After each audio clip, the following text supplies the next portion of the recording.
যদি তোমার ফিরতে মন চায় রাস্তা একটা আছে। 40 বছর নামাজ আদায় করো না, 50 বছর নামাজ আদায় করো না, এই পৃথিবীর যত ধরনের নেশা আছে কোনোটা তুমি বাদ দাও নাই। এই এলাকার অমুক তুমুক যত খারাপ বাজে মেয়ে আছে সবার সাথে তোমার বাজে সম্পর্ক ছিল, তুমি একটা বাজে ছেলে, সে একটা বাজে মেয়ে। ওকে, সমস্ত গায়কের গান, সমস্ত নর্তকীর নাচ তুমি উপভোগ করেছো।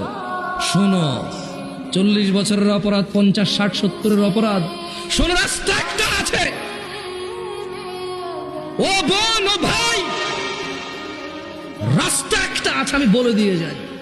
হাদিস থেকে বলবো না যে তুমি বলবা জাল, দইফ, এইটা হাসান কিনা, সহি কিনা, কেউ তোমাকে বিভ্রান্ত করবে, আমি ওখান থেকে বলবো।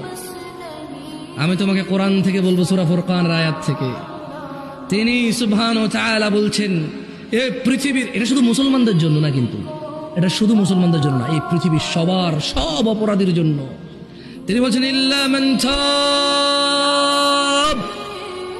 অতঃপর যে অপরাধ ছেড়ে ফিরে আসে, ওয়া আমানা, আল্লাহর প্রতি ঈমান আনে, ওয়া আমিলা আমালান সালিহা, এবং যে সৎ কর্ম করে, ফাউলাইকা ইউবাদদিলুল্লাহু সাইয়্যাতিহিম হাসানাত, যে তওবা